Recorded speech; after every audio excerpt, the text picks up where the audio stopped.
حضرت عمر فاروق رضی اللہ تعالیٰ عنہ خادم سے کہنے لگے بوڑھی سے پوچھو. پوچھا اماں السلام علیکم. وعلیکم السلام. اماں کیا بات ہے؟ تو اماں کہنے لگی جاؤ دوڑو, تمہیں کیوں بتاؤں, دیہات کی سیدھی سادی بی بی, جاؤ بھاگ جاؤ. کہا نہیں اماں مہربانی کرو اندر تو آنے دو. بڑی منت کے بعد اماں مانی. عمر فاروق عام آدمی نہیں جس سے دنیا کامتی ہے. حضرت عمر اندر گئے. اماں کیوں پریشان ہو؟ تو اماں کہنے لگی تمہیں کیوں بتاؤں, میرا اپنا دکھ ہے. چل اماں بتا دے, تیری مہربانی. تو اماں کہنے لگی میں ایک بیوہ ہوں, بے اولاد ہوں, کوئی میرا سہارا نہیں. مجھے عمر فاروق سے بڑی شکایت. میرے اوپر 25 دینار کا قرضہ چڑھ گیا ہے اور 3 دن ہو گئے میں نے روٹی نہیں کھائی, اور عمر نے میری خبر نہیں لی. حضرت عمر کو پتہ چل گیا لاوارث ہے, اس کا کوئی 2 4 10 ہزار ووٹ کوئی نہیں. ایک نیکے سے 6 مربے نہیں لے کے آئی, ایک اکیلی تنے تنہا. اور بھائی جب اللہ کا خوف ہوتا ہے تو پھر انسان ان غریبوں کو بھی مناتا ہے. پھر ریڑھی والے کی بھی اہمیت بڑھ جاتی ہے, پھر رکشے والے کی قدر بھی بڑھ جاتی ہے. حضرت عمر فاروق رضی اللہ تعالیٰ عنہ کہنے لگے اماں عمر سے شکوہ ہے؟ کہا ہاں. جناب عمر کہتے ہیں میں نے ایک جملہ کہا تو اماں نے تو مجھے لاجواب کر دیا. میں نے کہا اماں عمر کو کیا پتا کہ تو بھوکی اور مقروض ہے, اسے کیا خبر؟ تو اماں کہنے لگی کیا کہا تم نے؟ عمر کو خبر نہیں, اسے پتا نہیں. تو عمر سے کہو نا چھوڑ دے حکومت, اس کے حوالے کرے جو خبر رکھ سکتا ہے. کیوں بیٹھا ہے ابھی؟ ہمارے حکمران کہتے ہیں ابھی میں صدمے میں ہوں, نکلوں گا تو بات کروں گا. نہ ادھر ادھر کی تو بات کر, یہ بتا کہ قافلہ کیوں لٹا. مجھے راہزنوں سے غرض نہیں, تیری راہبری کا سوال ہے. ہاں تجھے جواب دینا پڑے گا. حضرت سیدنا عمر فاروق رضی اللہ تعالیٰ عنہ سے اماں کہنے لگی نہیں خبر رکھ سکتا تو حکومت کیوں کرتا ہے, چھوڑتا کیوں نہیں؟ تو حضرت عمر کہتے ہیں میں کانپنے لگا. دوڑے گئے جناب عمر. میں نے کہا اس اماں کا 6000 ووٹ نہیں کہ اس کی قدر کی جائے. یہ اماں کوئی بہت آکسفورڈ یونیورسٹی کی ڈگری ہولڈر نہیں کہ اس کی بات مانی جائے کہ لاوارث اور بیوہ بی بی. عمر دوڑے گئے, گھر سے اناج کا تھیلا کندھے پہ رکھا, 25 دینار بھی لیے, پکا پکایا کھانا بھی لیا. خادم کہنے لگا حضور مجھے دے دے میں اٹھا لیتا ہوں. تو حضرت عمر فرمانے لگے چل وعدہ کر قیامت کے دن بھی میرا بوجھ اٹھائے گا. کہنے لگا جی نہیں وہاں نہیں اٹھا سکتا. فرمایا پھر آج بھی نہ اٹھا, مجھے ہی اٹھانے, یہ میرا بوجھ ہے تو مجھے ہی. اماں کے سامنے 25 دینار بھی رکھے. پھر اماں کو حضرت فاروق اعظم نے 2 مہینے کا راشن بھی دیا, پھر پکا پکایا کھانا بھی دیا. معمولی آدمی کی بات نہیں کر رہا, 24 لاکھ مربع میل کا حکم رہا. حضرت عمر مدینے میں بیٹھ کے کبھی للکار دیں تو کیسر و کسرا کی ٹانگیں کانپیں. جناب عمر فاروق رضی اللہ کھانا کھلا کے اماں چارپائی پہ تھی تو عمر نیچے بیٹھ گئے. کہنے لگے اماں چل عمر کو معاف کر دے, چل چل جانے دے, کوئی حرج نہیں, بیچارے کو پتہ نہیں چلا. تو اماں کہنے لگی تو نے پھر عمر کا ذکر چھیڑ دیا. بیٹے میرے گھاؤ بڑے گہرے ہیں, میرے زخم بڑے سخت, کلیجہ پھٹے تو تجھے دکھاؤں کتنی تکلیف میں ہوں. میں تو پکا ہوا پھالوں, کسی وقت بھی دنیا سے چلی جاؤں گی. میں نے عمر کو معاف نہیں کرنا. جب میں قبر میں جاؤں گی نا, نبی کریم علیہ السلام آئیں گے تو میں عمر کی شکایت کروں گی. میں کہوں گی حضور اس سے پوچھئے یا رسول اللہ بیوہ اور بوڑھی کا خیال ہی نہیں کیا. تو آپ کے غلام کہتے ہیں میں نے عمر کو کبھی اتنا روتے نہیں دیکھا جتنا آج روئے. کہنے لگے اماں عمر کو میں جانتا ہوں وہ کمزور ہے, یہ شکایت نہ لگانا, وہ کمزور ہے, مقابلہ نہیں کر سکے گا, یہ شکایت نہ لگانا, چل معاف کر دے. تو اماں کہنے لگی اچھا تو مجھے کچھ اچھا لگتا ہے, جا تیری خاطر عمر کو معاف کیا.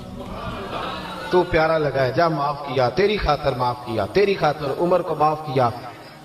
حضرت عمر فاروق کہنے لگے مجھے لکھ کے دو. کون اتنے جتن کرتا, کون؟ کسی سے کہنا جا اپنی اماں کو منا لے, تو کہتے ہیں نہیں نہیں میری غلطی کوئی نہیں تو مناؤ کس بات میں, ہمیں تو 20 دلیلیں آتی ہیں. جا ابا کے پیر پکڑ لے.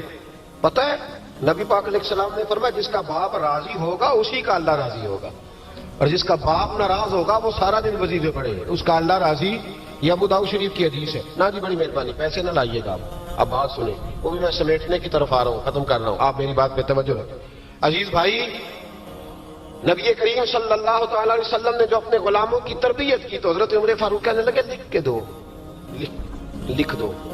تو اماں کہنے لگی آپ لکھیں میں سائن کر دیتی ہوں, آپ لکھ دیں میں سائن کرتی ہوں. حضرت عمر نے لکھا فلاں بنت فلاں کو عمر سے شکایت تھی. پھر انہوں نے عمر کو معاف کر دیا. اماں سائن کرنے ہی لگی تھی کہ مولا علی شیر خدا آ گئے, حضرت عبداللہ ابن مسعود آ گئے. اوہو عمر یہاں بیٹھے ہوئے ہو, میں سارے مدینے میں تلاش کر رہا تھا, یہاں بیٹھے ہو, وہ کچھ لوگ ملنے آئے, نکلو.